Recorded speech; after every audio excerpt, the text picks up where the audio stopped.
Olá, queridos paroquianos do Bom Jesus.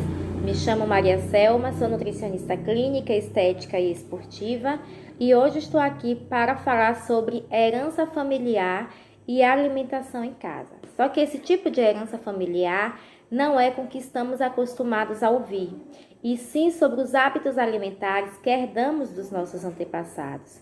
Já dizia Hipócrates, o pai da medicina, que nós somos aquilo que comemos, de fato somos.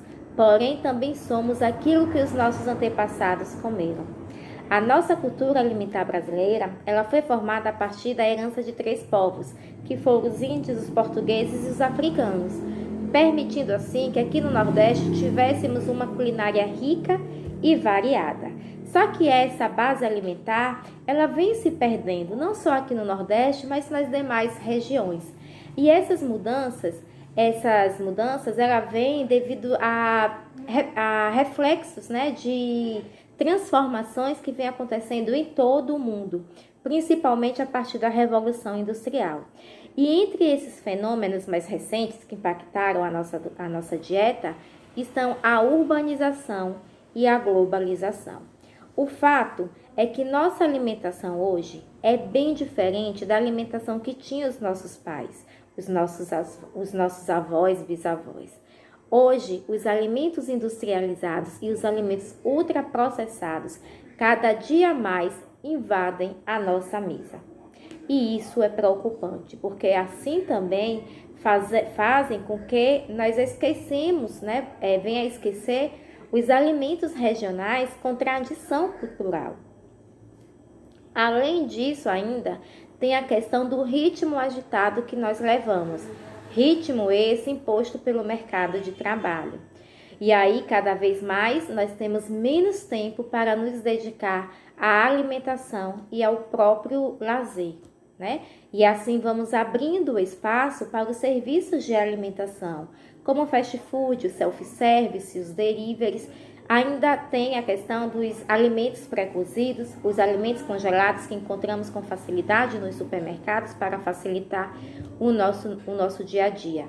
E assim vamos criando um novo estilo no padrão alimentar. Ainda tem a questão das condições econômicas que afetam grande parte da população, onde cada vez mais os alimentos básicos como feijão, como arroz, vêm perdendo seu espaço para alimentos mais baratos. Alimentos esses que muitas vezes apresentam pouco ou até mesmo nenhum valor nutricional. Os nossos hábitos alimentares, eles são construídos pela forma como nós nos alimentamos, mas também são construídos pela forma como nós preparamos os nossos alimentos. Não adianta termos os alimentos corretos, né? Os alimentos certos, e prepará-los de forma errada. Infelizmente, isso acontece porque a nossa alimentação está voltada mais para o prazer do comer e não pelo que esse alimento nos representa nutricionalmente. E esse prazer, ele está centrado nas misturas de gorduras, de doces, de açúcares, de massas, de carnes em excesso. E a ingestão em excesso de alimentos como estes acabam trazendo grandes consequências para a nossa saúde. Consequências essas que às vezes pagamos com a nossa própria vida. E aí daí que vem uma proposta de um redirecionamento alimentar, uma educação nos valores, uma reconstrução nos hábitos alimentares. Hábitos esses que são construídos desde o ventre materno. É na amamentação, é através do leite materno que o bebê faz a sua primeira experimentação por meio do paladar. E é ali que ele vai aprender os seus hábitos alimentares. Só que esses hábitos alimentares que o bebê está aprendendo depende muito da alimentação da mãe desse bebê. As crianças, elas imitam os hábitos dos seus pais, né? Uma criança que tem como referência pais com maus hábitos alimentares, dificilmente ela terá uma dieta saudável. E o pior, essa mesma criança que não tem essa dieta saudável porque tem pais com hábitos errôneos, né? Porque ela não tem maturidade de escolher, né, o que vai comer, não tem maturidade de entender o que é saudável e o que não é saudável, ela é um forte candidato a desenvolver a obesidade na sua vida adulta ou até mesmo na sua juventude. Doença essa que vem matando cada vez mais jovens aqui no Brasil, assim também como em todo o mundo, né? É comum, principalmente eu posso dizer isso pela minha experiência em consultório, que crianças com idade inferior a 10 anos, elas apresentem distúrbios metabólicos, como colesterol alto, triglicérides elevado, assim como açúcar também elevado, além de problemas psicossociais, que esse é um quadro muito preocupante, principalmente com os jovens de hoje.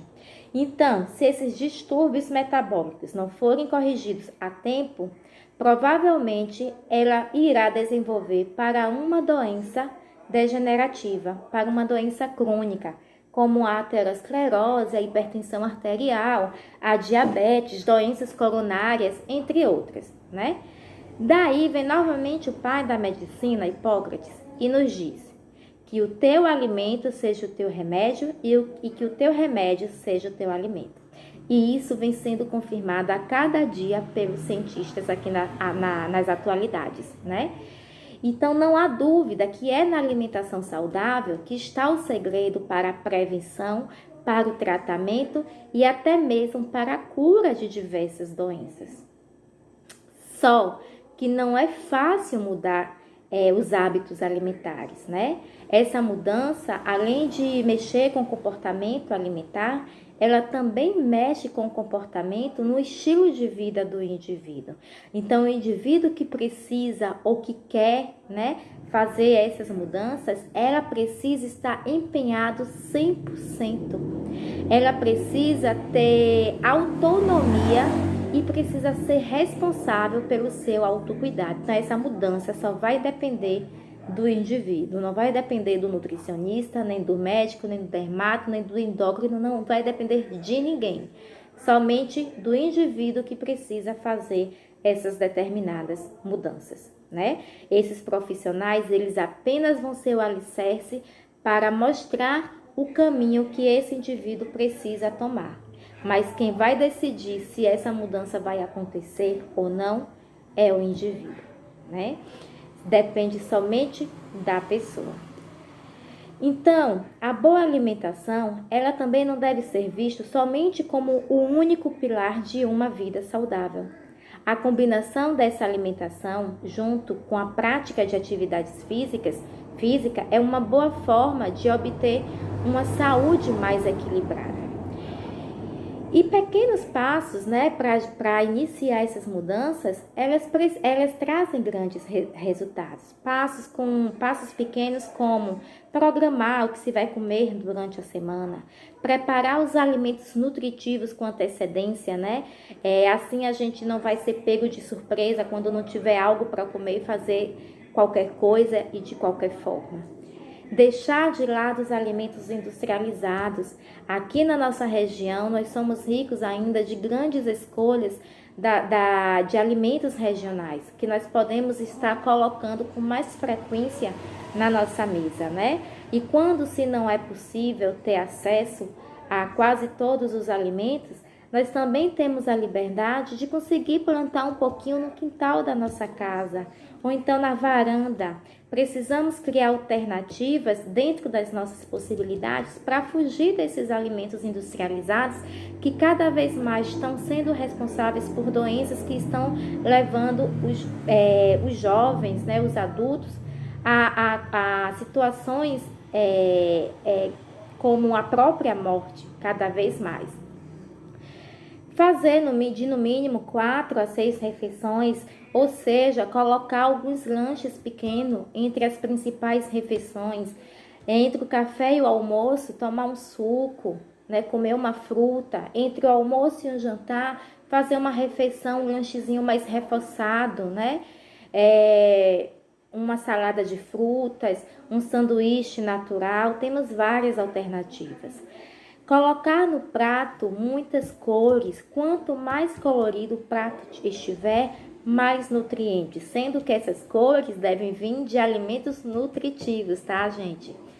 Cortar o sal. O sal também é um dos responsáveis por a hipertensão, que é outra doença que vem desenvolvendo novas doenças, né?